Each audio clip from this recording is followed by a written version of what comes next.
प्रभु यीशु मसीह के नाम से फिर आप सबों को एक बार मैं सलाम करता हूं। प्रियो, यीशु के नाम से आप सबों को जय मसीह की। परमेश्वर का धन्यवाद हो कि परमेश्वर ने हमारी सहायता और मदद की कि हम बीते दिनों में पतरस के बंदीगृह में होने के विषय में कई भेद की बातों को जान सके, इतिहास की बातों को जान सके। मैं परमेश्वर का धन्यवाद देता हूँ कि परमेश्वर ने वह अनुग्रह हम पर किया ताकि हम उन बातों को समझ सके। आज फिर एक बार एक नए विषय में हम जा रहे हैं। उससे पहले कि हम इस विषय को शुरू करें, हम अपने आप को नम्र और दीन करेंगे और प्रभु से प्रार्थना करेंगे कि प्रभु इन बातों को समझने में हमारी पिछले दिनों जैसे सहायता और मदद करे। आमीन। आइए इस समय हम अपने सिरों को झुकाएंगे और हम परमेश्वर के सामने अपने आप को नम्र और दीन करेंगे। आइए हम दुआ करें।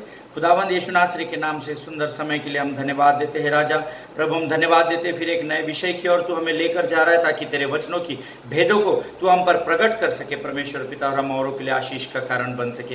हर भरगलाने वाली बहकाने वाली आत्माओं को यीशु के नाम से हम यहाँ से खदेड़ते हैं परमेश्वर पिता, और अपने आप को तेरे लहू में सुरक्षित करते हैं। प्रार्थना सुनने के लिए तेरा धन्यवाद करते हैं और इस विनती को धन्यवाद और विश्वास के साथ यीशु नासरी के नाम से मांगते हैं। सुन और बड़ी दया से ग्रहण कर। आमीन। हालेलुया। सो प्रियो, मेरा विश्वास है आप आपके पवित्र शास्त्र, आपके नोटबुक्स, आपके पेन पेंसिल पेपर सब लेकर बैठे हुए ताकि आप वचनों को समझ सके, वचनों को लिख सके और उस पर बाद में मनन कर सके। आमीन। सो प्रियो, आज का जो हमारा विषय है, जो नोट्स लिख रहे हैं, वो जो इंग्लिश में नोट्स लिख रहे हैं वो लिख सकते हैं एजिकियल ऑन ड्राई बोन्स। हिंदी में यहेजकेल का सूखी हड्डी के तराइयों में होना। आमीन। ये हमारा आज का विषय है जिसके विषय में हम कुछ बातें प्रभु से सीखने का प्रयत्न करेंगे। और मैं चाहता हूं आप इस समय यहेजकेल की किताब उसका 37वां अध्याय उसके 1 से 14 वचनों को हम पढ़ेंगे। The book of Ezekiel chapter 37 verses 1 to 14 मैं आपके लिए पढ़ूंगा और आप भी पवित्र शास्त्र से पढ़ेंगे। हालेलुया। आइए इन वचनों को हम पढ़ेंगे। यहोवा की शक्ति मुझ पर हुई और वह मुझ में अपनी आत्मा समवा कर बाहर ले गया और मुझे तराई के बीच खड़ा कर दिया। वह तराई हड्डियों से भरी हुई थी। तब उसने मुझे उनके चारों ओर घुमाया और तराई की तह पर बहुत सी हड्डियां थी और वे बहुत सूखी थी। तब उसने मुझसे पूछा, हे मनुष्य के संतान, क्या यह हड्डियां जी सकती है? मैंने कहा, हे परमेश्वर यहोवा, तू ही जानता है। तब उसने मुझसे कहा, इन हड्डियों से भविष्यवाणी करके कहे, हे सूखी हड्डियों, यहोवा का वचन सुनो। परमेश्वर यहोवा तुम हड्डियों से यो कहता है, देखो मैं आप तुम में सांस समाऊंगा और तुम जी उठोगी। मैं तुम्हारी नसें उपजाकर मांस चढ़ाऊंगा और तुमको चमड़े से ढापूंगा और तुम में सांस समाऊंगा और तुम जी जाओगी और तुम जान लोगी कि मैं यहोवा हूं। इस आज्ञा के अनुसार मैं भविष्यवाणी करने लगा और मैं भविष्यवाणी कर ही रहा था कि एक आहट आई और भूइडोल हुआ और वे हड्डियां इकट्ठी होकर हड्डी से हड्डी जुड़ गई। मैं देखता रहा कि उनमें नसें उत्पन्न हुई और मांस चढ़ा और वे ऊपर चमड़े से ढप गई, परंतु उनमें सांस कुछ न थी। तब उसने मुझसे कहा, हे मनुष्य के संतान, सांस से भविष्यवाणी कर और सांस से भविष्यवाणी करके कहे, हे सांस, परमेश्वर यहोवा यो कहता है, चारों दिशाओं से आकर इन घात किए हुओं में समा जा कि ये जी उठे। उसकी इस आज्ञा के अनुसार मैंने भविष्यवाणी की। तब सांसें उनमें आ गई और वे जीकर अपने अपने पांव के बल खड़े हो गए और एक बहुत बड़ी सेना हो गई। फिर उसने मुझसे कहा, हे मनुष्य के संतान, ये हड्डियां इजराइल के सारे घराने की उपमा है। वे कहते हैं, हमारी हड्डियां सूख गई और हमारी आशा जाती रही, हम पूरी रीति से कट चुके हैं। इस कारण भविष्यवाणी करके उनसे कहे, परमेश्वर यहोवा यों कहता है, हे मेरी प्रजा के लोगों, देखो मैं तुम्हारी कब्रें खोलकर तुमको उनमें से निकालूंगा और इजराइल के देश में पहुंचा दूंगा। इसलिए जब मैं तुम्हारी कब्रें खोलूं और तुमको उनमें से निकालूं, तब हे मेरी प्रजा के लोगों, तुम जान लोगे कि मैं यहोवा हूं। मैं तुम में अपना आत्मा समाऊंगा और तुम जियोगे और तुमको तुम्हारे निज देश में बसाऊंगा। तब तुम जान लोगे कि मुझे यहोवा ही ने यह कहा और किया भी है। यहोवा की यही वाणी है। हालेलुया। प्रियो, परमेश्वर इन पढ़े हुए वचनों के द्वारा आपको बहुत आय से आशीष दे। और हमारा जो विषय है वो हमारा आज का यही विषय है और हम यहेजकेल की उन हड्डियों की तराइयों के विषय में आज सीखने जाने वाले हैं। हालेलुया। प्रियो, मैं आपको बताना चाहता हूं, I am loud speaker but Holi spirit is the main speaker. Hallelujah. मैं सिर्फ एक भोपू के नाई यहाँ पर बैठा हूं। जो कुछ भी पवित्र आत्मा मुझे बता रहा है, मैं इस लाउड स्पीकर जो मैं हूं, मेरे अंदर से प्रभु की आत्मा इन वाणियों के द्वारा आपसे बात करने जा रही है। हालेलुया। प्रियो, जब तक आपके ऊपर पवित्र आत्मा कार्य न करे, ना तो आप आराधना कर सकते हैं, ना तो आप प्रार्थना कर सकते हैं, ना तो आप सुसमाचार का प्रचार कर सकते हैं। हालेलुया। प्रियो, जब पवित्र आत्मा आप पर आता है, जब पवित्र आत्मा आपके द्वारा सामर्थ भरे कार्य करता है, जब पवित्र आत्मा आपके अंदर समाता है, तब ही आप इन कार्यों को कर सकते हो। हालेलुया। और प्रियो, पवित्र शास्त्र बताता है, यह जेकल जो भविष्य वक्ता है वो पवित्र शास्त्र के अनुसार एक मुख्य भविष्य वक्ताओं में से है। हालेलुया। हम जानते हैं बहुत सारे भविष्य वक्ता पवित्र शास्त्र में, पुराने नियम में, नए नियम में यीशु मसीह है, ऐसे बहुत सारे भविष्य वक्ताओं के बारे में पवित्र शास्त्र हमें सिखाता है। पर यह जेकल के बारे में कहा जाता है, यह जेकल भी उन प्रमुख भविष्य वक्ताओं में से एक है। इसका कंपैरिजन जो है, इसकी तुलना जो है, वो दानियल और यिर्मयाह जैसे भविष्यवक्ताओं के साथ पवित्र शास्त्र में की गई है। हालेलुया। और प्रियो, scholar says that most difficult chapter, अगर जब हम स्कॉलर्स के बारे में या इतिहास के बारे में पढ़ाई करते हैं प्रियो, तो पवित्र शास्त्र में एक ऐसा अध्याय है जो बहुत ही कठिन है समझने के लिए। उसको समझने के लिए, पढ़ने के लिए कठिन नहीं है, परंतु उसको समझने के लिए सिर को खुजाना पड़ता है। और वो जो अध्याय है वो है डैनियल नबी की किताब, उसका 9वां अध्याय। हालेलुया। हम इससे पहले कि हम इन वचनों में गहराई में जाए, हम फिर एक बार हमेशा की तरह कुछ अपने कॉन्सेप्ट्स को क्लियर करें, अपने बेसिक्स को हम क्लियर कर ले, तो हमको वचनों को समझने में प्रभु हमारी सहायता करेगा। तो प्रियो, मैं आपको बताना चाहता हूं, जो भविष्य वक्ता पवित्र शास्त्र में हुए हैं, उनमें डैनियल नबी की भी एक किताब है जिसका 9वां अध्याय जो है वो आप अगर पढ़ेंगे तो वो समझने के लिए बहुत ही कठिन है, ऐसा पवित्र शास्त्र बताता है। प्रियो, इस अध्याय में तकरीबन पवित्र शास्त्र कहता है, स्कॉलर्स कहते हैं, जो थियोलॉजियंस है, जो इसकी पढ़ाई करते हैं, पवित्र शास्त्र की गहराई से अध्ययन करते हैं, वे लोग कहते हैं कि वो जो 9वां अध्याय डैनियल के बारे में लिखा गया है, जो डैनियल ने लिखा हुआ है प्रभु की सामर्थ में, उसको तकरीबन डैनियल को परमेश्वर लगातार 40 हफ्तों तक बात करता रहा, ऐसा वचन कहता है। जो नोट्स लिख रहे हैं वो इन भेद की बातों को लिख ले, ताकि प्रभु आने वाले समय में इन वचनों के द्वारा आपकी मदद करे, इन बातों के द्वारा और भेद की बातों को आपको प्रकट कर सके। आमीन। प्रियो, ऐसा कहा जाता है कि तकरीबन 280 दिनों तक डैनियल के साथ परमेश्वर लगातार उस अध्याय में बात करता रहा। हालेलुया। और इसी प्रकार से वचन कहता है कि परमेश्वर ने यिर्मयाह से और यहेजकेल से भी बातें की है। हालेलुया। प्रियो, जब परमेश्वर बात करता है तो उसकी सुनना जरूरी होता है। हालेलुया। प्रियो, अगर सबसे आसान तरीके की भविष्यवाणी की बातों को अगर मैं आपको बताऊं, सबसे आसान तरीके से अगर किसी भविष्यवक्ता ने पवित्र शास्त्र में हमसे बातें की है तो वो है यशायाह नबी की किताब। हालेलुया। जब आप यशायाह की किताब पढ़ेंगे, बड़े ध्यान से पढ़ेंगे, बड़े नम्रता के साथ प्रभु को अपने आप को समर्पित करके पढ़ेंगे, तो उसको समझना बहुत आसान है। यशायाह के बारे में वचन कहता है, अगर आप उन वचनों को पढ़ेंगे, यशायाह की किताब को, सटीक भविष्यवाणियां यशायाह नबी ने की है। सिर्फ उसमें यीशु के बारे में जो भी कहा गया है वो सटीक बताया गया है। सिर्फ उस समय यीशु मसीह का नाम वहां नहीं लिखा गया, क्योंकि जब यशायाह ने इन भविष्यवाणियों को किया तो यशायाह नहीं जानता था कि मसीहा का नाम क्या रखा जाएगा। हालेलुया। इसलिए जैसे जैसे प्रभु की आत्मा उसे बताते गई यशायाह भविष्यवक्ता को, वचन कहता है वो उन वचनों को लिखता गया और सटीक भविष्यवाणियां उसने सरल भाषा में, है ना, एकदम समझने वाली भाषा में, जिसको आम आदमी आपके जैसा और मेरे जैसा भी समझ सकता है, ऐसी भाषा में उसने उस पुस्तक को लिखा है। हालेलुया। यशायाह की किताब समझने के लिए बहुत इजी है प्रियो। यहेजकेल के बारे में शास्त्र बताता है, ये प्रोफेटिक अनॉइंटिंग वाला व्यक्ति नहीं था, इसके ऊपर कोई भविष्यवाणी करने का अभिषेक नहीं दिया गया था, फिर भी परमेश्वर ने उसको चुना कि वो परमेश्वर की बातों को कलीसिया तक पहुंचा सके। हालेलुया। अगर आप इतिहास पढ़ेंगे तो उसमें ऐसा कहा जाता है कि ये जो यहेजकेल जो था, he was an architect engineer, है ना, वो एक आर्किटेक्ट था, है ना, वो आर्किटेक्ट था। वो आर्किटेक्ट का हिंदी शब्द मुझे अभी याद नहीं आ रहा है, पर वचन कहता है कि वो इंजीनियर था। अगर आप यहेजकेल की किताब उसका पहला अध्याय, उसका दूसरा अध्याय, उसका तीसरा अध्याय पढ़ेंगे और उसके साथ रेफरेंस बुक्स को जब हम पढ़ते हैं, आज ही मुझे हमारे भाई है उनका फोन आया था और वो मुझे अय्यूब की किताब से 38 अध्याय के आगे से कुछ बातों को पूछ रहे थे, तो मैं उनको यही बात बता रहा था फोन पर कि ब्रदर, अगर आपको वचन पढ़ना है तो मैंने अपने पिछले संदेशों में बताया था, कुछ बातें हैं जो हम वचन के द्वारा प्रभु हमसे बात करता है और कुछ बातें होती है जो पवित्र आत्मा की सहायता से हम प्राप्त करते हैं। आमीन। तो मैं उस भाई को बता रहा था कि अगर आपको पवित्र शास्त्र की गहराई में पढ़ाई करनी है तो आपको रेफरेंसेस को भी इस्तेमाल करना पड़ता है ना।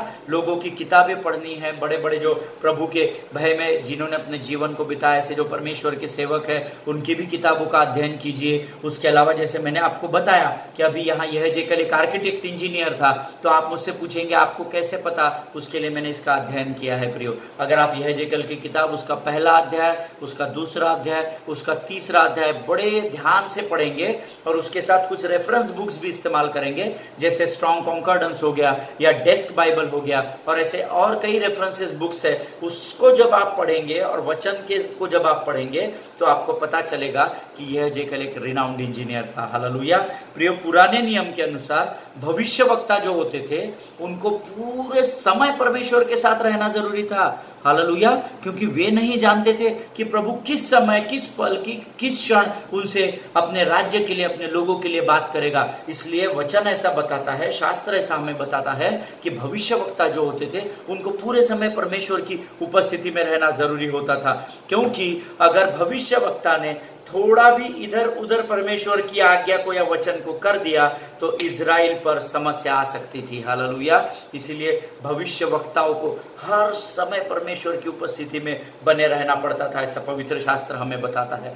हम बालाम के बारे में जानते हैं ना, हम में से बहुत से लोग बालाम के बारे में जानते हैं। अगर नहीं जानते हैं तो हम इसके बाद कुछ समय के बाद हम बालाम की भी स्टडी करने वाले हैं कि बालाम कैसा, पवित्र शास्त्र में के बालाम के विषय में क्या कहती है। और बालाम के विषय में ऐसा कहा जाता है कि उसको ये कहा गया था कि बालाम, तू जो चाहता है, अगर तू चाहता है तेरा घर हम सोने से भर दे, कुंदन से भर दे, मोतियों से भर दे, माणिकों से भर दे, तो तू जो चाहेगा हम तेरे लिए करेंगे, लेकिन तू सिर्फ एक बार श्राप दे दे। परंतु बालाम के विषय में पवित्र शास्त्र कहता है प्रियो, बालाम ने ऐसा नहीं किया, क्योंकि परमेश्वर की ओर से उसने कुछ अलग ही आज्ञा को प्राप्त किया था और उसने परमेश्वर की आज्ञा को पूर्ण किया। हालेलुया। प्रियो, भविष्यवक्ता बोलने से उसका मुख, भविष्यवक्ता का बोलना क्या होता है? भविष्यवक्ता का भविष्यवाणी करना, यानी उसके मुख पर परमेश्वर का नियंत्रण होना होता है। हालेलुया। हम जानते हैं हम अंतिम दिनों में हैं और ऐसे कई झूठे भविष्यवक्ता आज हमारे बीच में हैं, है ना। मुझे कोई कह रहा था कि मेरे विषय में किसी फलाने पास्टर ने भविष्यवाणी की कि यहाँ पर कोई एक बहन है जिसके साथ ऐसा ऐसा हो गया है, उसके सर में दर्द है। और मैंने उनको, फिर उन्होंने मुझे उसके बाद फोन भी किया और उन्होंने मुझे कहा कि आपने वचन सुना है क्या, आपने आशीष पाई है क्या? अगर आपने आशीष पाई है तो आप परमेश्वर के भवन में बोना सीखिए। ये मेरे अकाउंट डिटेल्स है, ये मेरे गूगल पे डिटेल्स है, ये मेरे पेटीएम डिटेल्स है। इस पर प्रभु आपको जो भी अगुवाई करता है वो आप दान दीजिए। हालेलुया। प्रियो, मैं अक्सर लोगों को बताता हूं, अगर परमेश्वर ने आपको सेवकाई दी है तो परमेश्वर ने, अगर आपको उस बात का विजन दिया है तो परमेश्वर ने प्रोविजन पहले से ही कर दिया है। हालेलुया। हमारी भविष्यवाणियां, हमारी आराधना, हमारी प्रार्थना, हमारा सुसमाचार का प्रचार धन के ऊपर जिस दिन निर्भर हो जाता है, उस दिन हम उस परमेश्वर के उपस्थिति से निकलकर उन झूठे भविष्यवक्ताओं या झूठे प्रचारकों की लिस्ट में जोड़े जाते हैं। हालेलुया। परमेश्वर का धन्यवाद हो, प्रभु ने आज तक, अब तक, इस पल तक आपको और मुझे उन झूठी बातों से बचा कर रखा है। हालेलुया। सो प्रियो, भविष्यवक्ता का बोलना जो होता है, भविष्यवक्ता का बोलना यानी उसके मुख पर, उसके मुंह पर परमेश्वर का नियंत्रण होना होता है। हालेलुया। हमने यहेजकेल की किताब के 14 वचनों को पढ़ा है प्रियो, और वचन यहाँ बताते हैं परमेश्वर का हाथ जब भविष्यवक्ताओं के ऊपर आता है तब उसका मुख खुलता है, और जब परमेश्वर का हाथ उठ जाता है तो उसका मुख अपने आप बंद हो जाता है। हम सीखेंगे आने वाले वचनों में। मैं इन बातों को आपको इसीलिए बता रहा हूं ताकि जब मैं वचन की गहराई में जाऊंगा तो परमेश्वर इन सभी बातों को आपको स्मरण कराएगा, ऐसा मेरा विश्वास है। हालेलुया। लेकिन प्रियो, पुराने नियमों में ऐसा होता था कि जब परमेश्वर का हाथ यशायाह के ऊपर आता था, यिर्मयाह के ऊपर आता था, आमोस के ऊपर आता था, यहेजकेल के ऊपर आता था, डैनियल के ऊपर आता था, तब उनका मुख खुल जाता था और वो बोलना शुरू करते थे।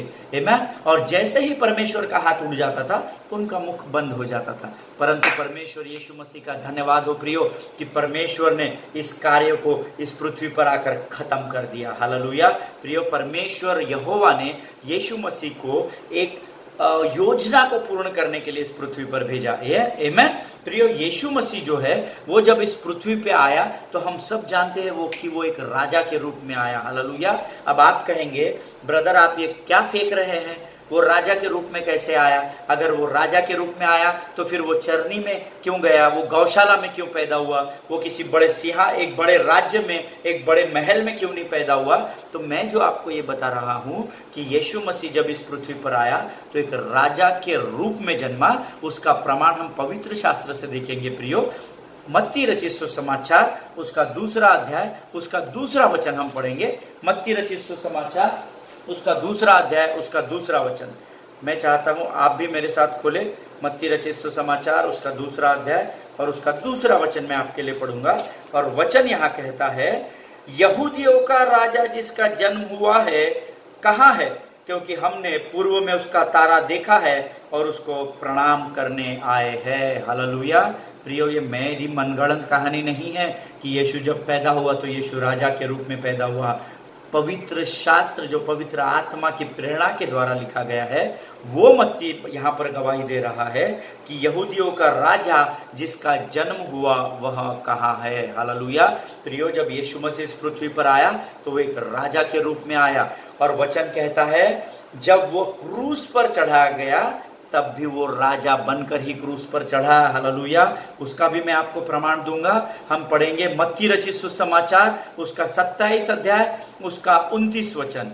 मत्ती रचित सुसमाचार उसका 27 अध्याय उसका 29 वचन मैं आपके लिए पढ़ूंगा और आप भी मेरे साथ पढ़ेंगे 27 अध्याय और उसका 29 वचन। और यहाँ पर वचन कहता है प्रियो, 29 वचन कहता है, और कांटों का मुकुट गूंद कर उसके सिर पर रखा और उसके दाहिने हाथ में सरकंडा दिया और उसके आगे घुटने टेक कर उसे ठट्टों में उड़ाने लगे और कहा, हे यहूदियों के राजा नमस्कार। हालेलुया। ये मेरा वचन नहीं है, ये पवित्र आत्मा ने बताया है। हम एक और वचन पढ़ेंगे उसी का 37 वचन। मत्ती रचित सुसमाचार उसका 27 अध्याय उसका 37 वचन हम पढ़ेंगे। और यहाँ पर वचन कहता है प्रियो, और उसका दोष पत्र उसके सिर के ऊपर लगाया कि यह यहूदियों का राजा यीशु है। हालेलुया। प्रियो, वचन कहता है उसके ऊपर एक दोष पत्र लगाया गया जब वह कलवरी पर था और उसमें लिखा गया था कि यह यहूदियों का राजा यीशु है। मेरे पवित्र शास्त्र में उसको बोल्ड करके लिखा गया है। मुझे पता नहीं आपको दिखेगा या नहीं दिखेगा, परंतु अगर ये पवित्र शास्त्र आप पढ़ेंगे तो यहाँ पर देखिए, यहाँ पर ये ब्लैक अक्षर में लिखा हुआ है ना, बोल्ड किया गया है इसको, है ना। आप देखिए अच्छे से, यहाँ पर इसको काले अक्षर में बोल्ड लेटर्स में लिखा गया है। आमीन। इसका अर्थ है प्रियो कि सारा संसार उस समय भी मानता था कि यहूदियों का परमेश्वर यीशु राजा है। हालेलुया। इसीलिए इसको बोल्ड में लिखा गया है। आमीन। प्रियो, परमेश्वर का वचन ताया हुआ है, वो झूठ नहीं है। आमीन। और वचन कहता है यीशु मसीह राजा बनकर पैदा हुआ, यीशु मसीह राजा बनकर क्रूस पर गया और फिर एक बार यीशु मसीह राजा बनकर ही पृथ्वी पर आने वाला है। हालेलुया। हम वचन पढ़ेंगे प्रकाशित वाक्य उसका 20वां अध्याय और उसका 4था वचन मैं आपके लिए पढ़ूंगा। आप भी उन वचनों को निकालेंगे। प्रकाशित वाक्य उसका 20वां अध्याय और उसका 4था वचन कहता है, फिर मैंने सिंहासन देखे, यहाँ यूहन्ना गवाही दे रहा है, फिर मैंने सिंहासन देखे और उन पर लोग बैठ गए और उनको न्याय करने का अधिकार दिया गया। मैंने उनकी आत्माओं को भी देखा जिनके सिर यीशु की गवाही देने और परमेश्वर के वचन के कारण काटे गए थे और जिन्होंने न उस पशु की और न उस मूर्ति की पूजा की थी और न उसकी छाप अपने माथे और हाथों पर ली थी। वे जीवित होकर मसीह के साथ 1000 वर्ष तक राज्य करते रहे। हालेलुया। किसके साथ राज्य करते रहे? मसीह के साथ राज्य। आमीन। राज्य करते रहे 1000 वर्षों तक। इसका अर्थ है राज्य वही करता है जो राजा होता है। हालेलुया। सो प्रियो, मैंने आपको वचन के द्वारा इन बातों का प्रमाण दे दिया है कि यीशु मसीह एक राजा के नाई पृथ्वी पर आया, राजा के नाई ही उस क्रूस पर लटकाया गया और राजा के नाई ही वो वापस एक बार मुझे और आपको लेने के लिए आने वाला है। हालेलुया। प्रियो, पुराने नियम में ना तो राजा भविष्यवक्ता हो सकता था, ना भविष्यवक्ता राजा बन सकता था। आप पूरा नियम पढ़ लीजिएगा। ना तो पुराने नियम में कहीं यह लिखा है कि जो राजा बना वो भविष्यवाणी कर सकता था। आमेन। स्वप्नों को बूझ सकता था परंतु भविष्यवाणी नहीं कर सकता था। आमेन। वचन कहता है प्रियो, राजा का अपना एक अलग दायरा था, उसका एक अलग ऑफिस था और भविष्यवक्ता का एक अलग ऑफिस था। आमेन। परंतु वो यीशु मसीह के बारे में कहा जाता है कि वो एक कॉम्बो पैक में आया। वो एक राजा भी था और वो भविष्यवक्ता भी था। हालेलुया। परमेश्वर इन वचनों को समझने के लिए आपको बुद्धि और ज्ञान से भरे, ऐसा मैं प्रभु से आपके लिए प्रार्थना कर रहा हूं प्रियो। आमेन।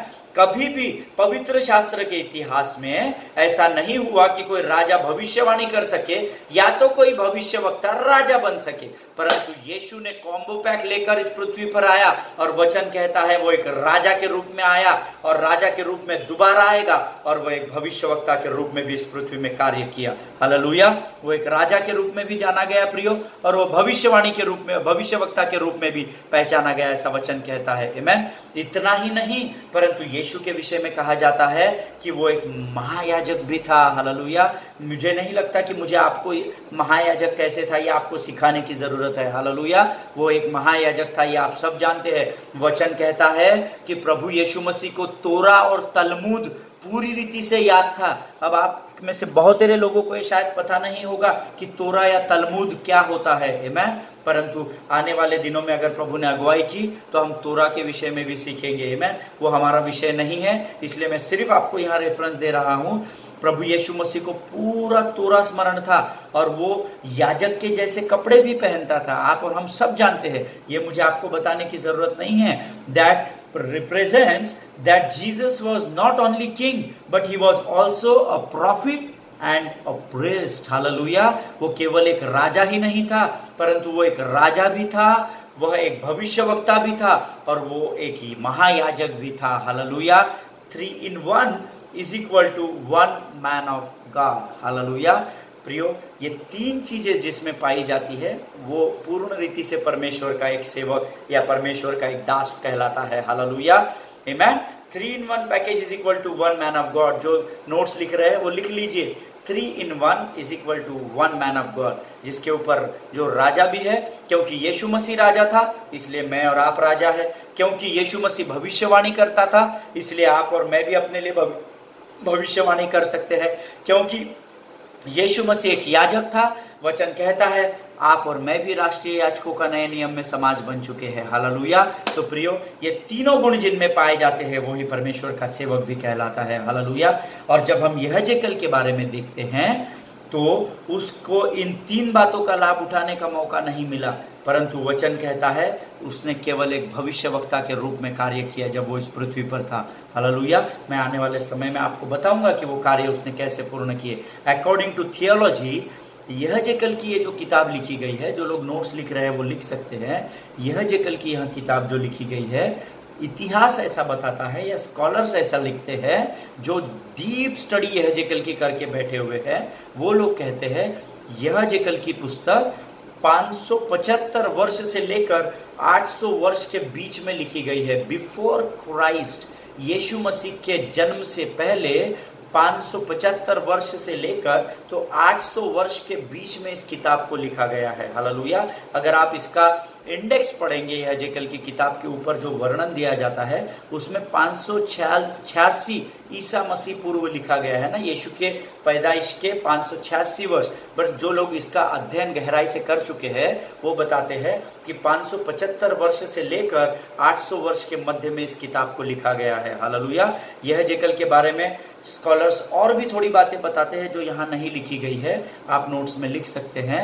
यहेजकेल जब 25 से 33 साल के बीच में था तब उसकी शादी हुई थी, ऐसा वचन कहता है। और स्कॉलर्स बताते हैं, इतिहासकार बताते हैं, थियोलॉजी बताती है कि उसकी शादी भी हो गई थी, पर ज्यादातर लोगों ने यह लिखा हुआ है कि उसकी पत्नी ज्यादा समय बीमार रहा करती थी। ऐसा इतिहास बताता है। ये मैंने नहीं स्टोरी गढ़ी है, ये स्टोरी मेरी लिखी हुई नहीं है, परंतु स्कॉलर्स ने ये लिख कर रखा है कि 25 से 33 साल में उसकी शादी हुई और उसकी पत्नी अक्सर बीमार रहा करती थी, ऐसा इतिहास लिखने वाले लोग बताते हैं। और जब यह जेकल इस पृथ्वी पर था प्रियो, हम उत्पत्ति में देख चुके, अगर आप उत्पत्ति पढ़ेंगे तो उसमें आपको दिखेगा वहां से बेबीलोन की परंपराएं शुरू हुई है। आमीन।